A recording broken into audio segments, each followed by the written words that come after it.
think a lot of people will probably be like, hearing these tips, like, yeah, in a perfect world, that would be great to have it.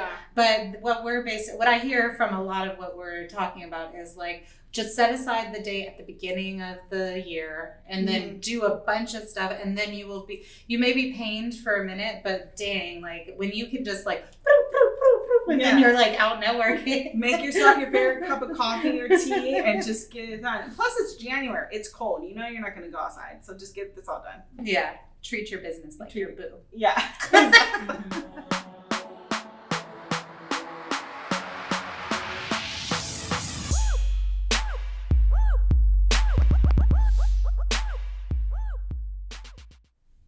Hello, everyone, and welcome back to our latest episode of Doing the Damn Thing. We are so grateful that you are here. Before we dive into this video, make sure to hit the red button, subscribe, ring that bell. You're also going to like this video, share, comment, all that good stuff. So 2020 is here. Oh my God, I remember never mind. Never mind. Okay, I was watching Friends the other day and I just feel really old because I remember like the first episode. Besides that, it's 2020, we are here, and it's all about the business tune-up. So this episode, we're gonna give you guys 6 tips of what you need to be checking on your business. So think of it as a car tune-up for your business. Number 1 is your business bank account. So that might mean opening up a bank account if you are a brand new business. Where do you guys bank? Well, we've been through a lot of banks, actually. This is our 4th. They used to be called Torrey Pines, but now they're called Bridge Bank. And we love banking with them. But the first 3 that we had, Lauren can share a little bit about what we've gone through. So this is like our 4th, like she said, our 4th. The first one was a city or some kind of U.S. bank. U.S. bank. Yeah. Geraldine was just banking there personally when she opened the business, so we just naturally went with them. Then we went through networking, we met somebody that was a representative of Comerica, and so we banked with them for a little bit. But then we started to have issues because they didn't have, the location of the bank wasn't very accessible. For us to go and make deposits and stuff, and they didn't have an online deposit. I think back then maybe that wasn't even a thing. And then so we were trying to look for a bank that was more community oriented and that maybe smaller, and we really wanted to go to Beneficial's Bank because they're someone that had a lot of relationship with Mills when we were there.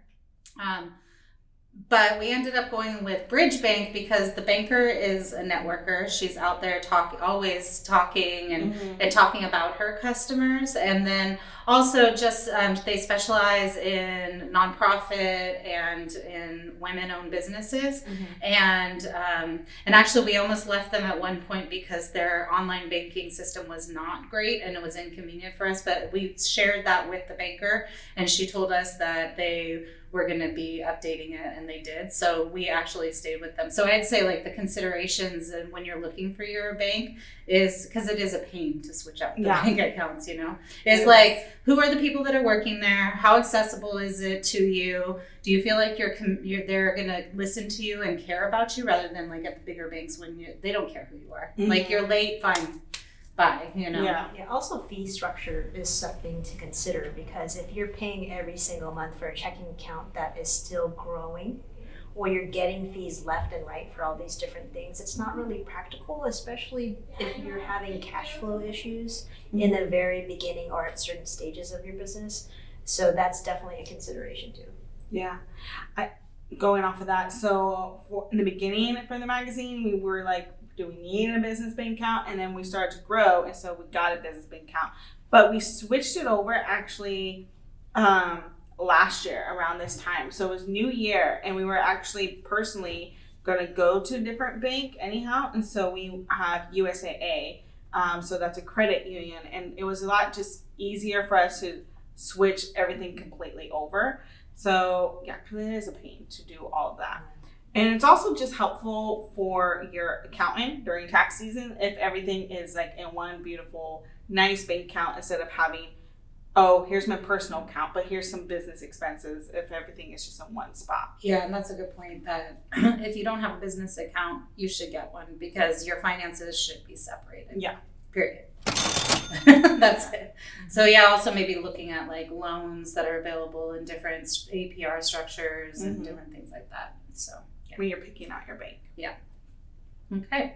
So the second tip is that you should be looking back at your year that just passed. So in this case would be 2019 and see what were the sales that you made and what kind of numbers and analytics that you have from that year. If you had created a plan that for that year, see how close you made it to the goals that you had previously set for yourself.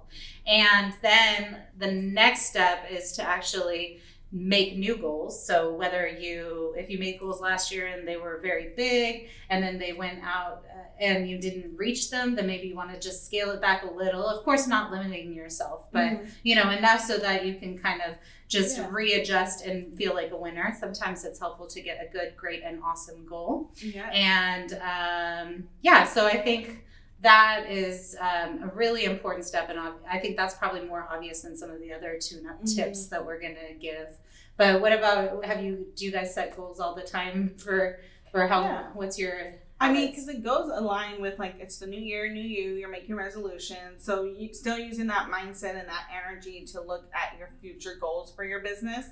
And it's good to always look back in the last year, maybe if you want to be more like strategic, maybe last 5 years, and just seeing what has worked for your business, but also where do you find joy in your business? Because the things you don't find joy in, maybe start paying someone to do for you.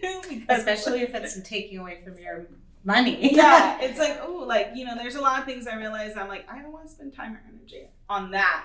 And you keep saying it's important to do, but you have to start realizing like, maybe I need to increase income so I could pay for revenue, so I could pay someone to do that, because it's now taking the joy I have from running my business. Now it just feels like an obligation, Right. And there might be areas of opportunity for you. So let's say you set out goals for marketing, your monetary goals, and something else, but you didn't exactly hit one of those. It might mean you might need extra consulting from somebody, or to ask a mentor or someone within your peer network and ask them how they deal with that, so that way you can improve. So speaking of opportunities, that brings us to number 3, which is, do you have current photos or video that's relevant to who you are today in your business? And if you don't, then it's time to hire someone to do that. What do you guys think about that? You can hire the person that's behind the camera. Her name is Carmen. Her information will be in the description box below. I think it's very important. And I actually, when we were discussing this, I don't know if I was the one that brought it up when we were thinking the 6 tips. And I think it's just so important to have a lot of good photos and good video of yourself, whether it's for social media or personal marketing. Because for me, like when I do social media strategy, it's so difficult when people don't have content. And like they might have something really cool. Like, for example, like if you have a school, but you have no photos of the kids at the school, like, does the school exist then? And it's sort of just like, or they have that one PTA mom that thinks she's like a photographer, but she's not. And so you have all these grainy photos and they just don't sell your product very well. So I think it's important to put in your budget. So going back to me, like banking, in figuring out where in your year can you maybe treat your business to a photo shoot, to videography. I think even saying treat is kind of like, it really is a necessity. It's something, I don't always love being photographed, so it is something that's daunting to think about, but it's so nice because so many times you get asked for a headshot, or for like a photo, if you have an opportunity to be highlighted in a magazine or something, to be able to just provide and have a variety of different shots, do at least 2 or 3 outfits and and poses. And then also I think it was brought up that, how many times have you guys like gone to meet with somebody, you look them up on LinkedIn and their headshots like really, this, and then you meet up with them and they're 20 years older and maybe 30 pounds heavier. And it's not like, that's not to shame anyone, but just to say like, you should keep up with your, so you're recognizable. Because you want people to know your authentic self. That's the thing. And I think with video as well, it's a really great way of communicating who you are and not have to keep on explaining who you are several different times throughout, your business career. You could be like, oh, I actually have a video about this if you'd like to check it out. Or that could draw people to want to talk with you. Yeah, so make a video of like frequently asked questions that you get. Yeah, and I love how you said authentic self, because I think there's gonna be a lot of people out there that's like, it's a photo shoot, it's fake, it's not my authentic self. And it's like, we can have the photo shoot highlight, your best authentic self, right? I'm not saying if you don't wear high heels every day, then don't do your photo shoot in high heels. Like probably doing it in sneakers or flats. Like you're still showing your true self. And maybe that's a question you can ask to figure out which photographer or videographer you want to work with. Yeah, exactly. So that leads us to tip number 4, which is looking at your marketing needs and social media needs. So whether marketing and social media go hand in hand, they're like salt and pepper. But really also when you're looking at marketing needs, look at like if you need print material, like if you're a business that actually still needs print material. But then also if you need to redo like your marketing plan, your target audience, which we talked about, it's really looking at marketing as a whole, and then also how are you going to use that marketing messaging into your social media. So really figuring out what you need to do for both aspects. Any thoughts on that? There are tools that can help you if you're trying to figure out social media on your own. So if you're on Instagram, Planoly is a great tool.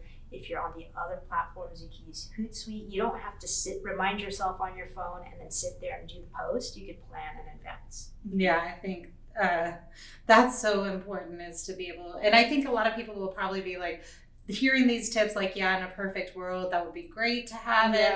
But what I hear from a lot of what we're talking about is like, just set aside the date at the beginning of the year and then do a bunch of stuff, and then you may be pained for a minute, but dang, like when you can just like and then you're like out networking. Make yourself your favorite cup of coffee or tea and just get it done. Plus it's January, it's cold, you're not going to go outside, so just get this all done.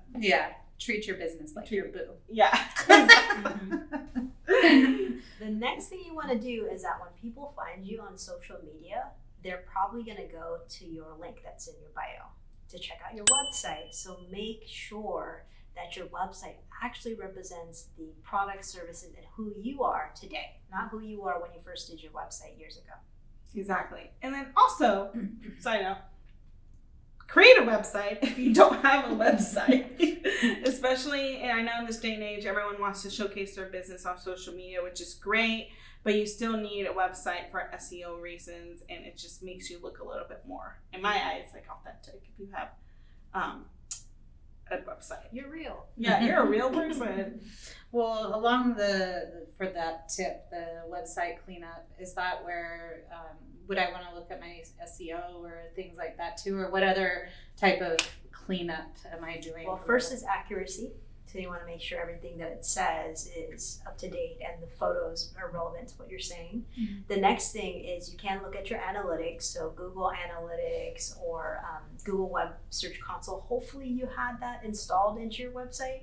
So that way you can even track all that. You can see what the most popular content on the site was, as well as figure out if there are any popular pages on your site. Is there any additional information you should include? Because everybody's going onto that particular page.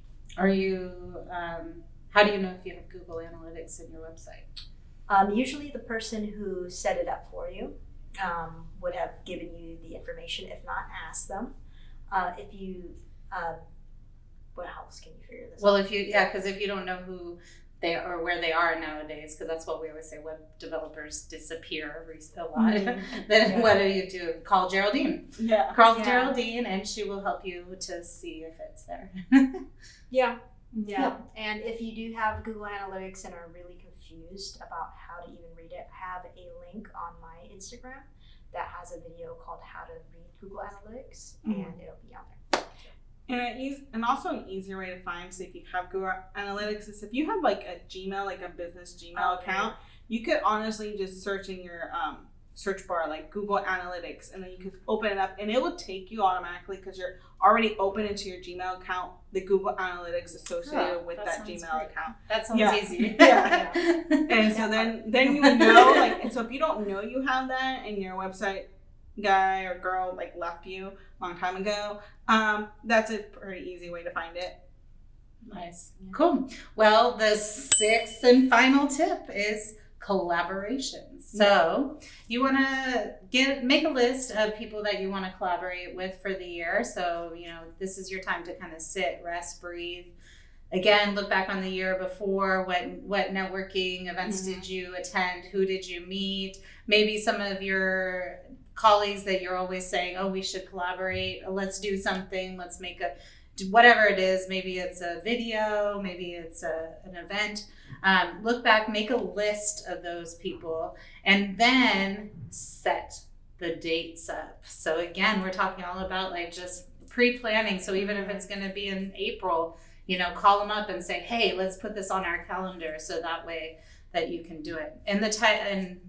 So what tips do you guys have about collaborating and well, you probably already have some people in mind that you want to collaborate with, but another way to remind yourself is, like, let's be honest, when you go to these networking events, you probably stick business cards maybe in your purse or in your backpack somewhere, and you might forget, because we all are forgetful, and then maybe they're like strewed on your desk, whatever. So also take this time, like, do a 2-for-1 deal, clean your desk, and then all the business cards, just fine, put them in a stack and start looking through them. And if you could remember what you want to collaborate with them on, great. Send them an email, remind them where you met them. If you forgot, just throw it away. Okay, that collaboration was just not meant to be. Okay, so because you don't want to be like, hey, remember me, when you don't remember them.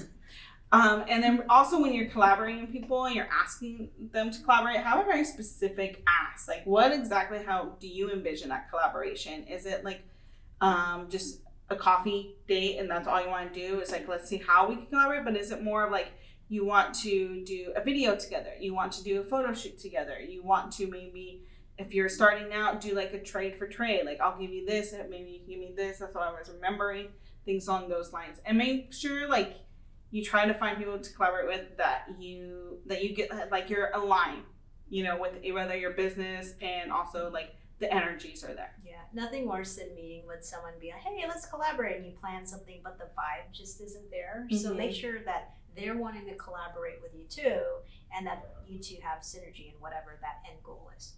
Yeah, and maybe even more, a step further, because I kind of heard it peeking through in what you guys were saying too, is strategic partnerships. So also think about, like, if you're a web developer, think about who would the strategic partnerships be, and maybe set a bunch of appointments. So you might, reach out to a videographer, a photographer, social media, a marketing person, and that way you can refer each other business. And also, that's a great opportunity to set up some kind of like a referral incentive or something for it in the beginning of the year, and then you'll really reach your goals. Yeah. You can include it in your goals for the year, Exactly. and then see if you get them. Yeah. So that was our 6 business tune-up tips for y'all. So we wish you all a very, very productive and lucrative 2020. Yeah. And we'll see you guys next week. Bye.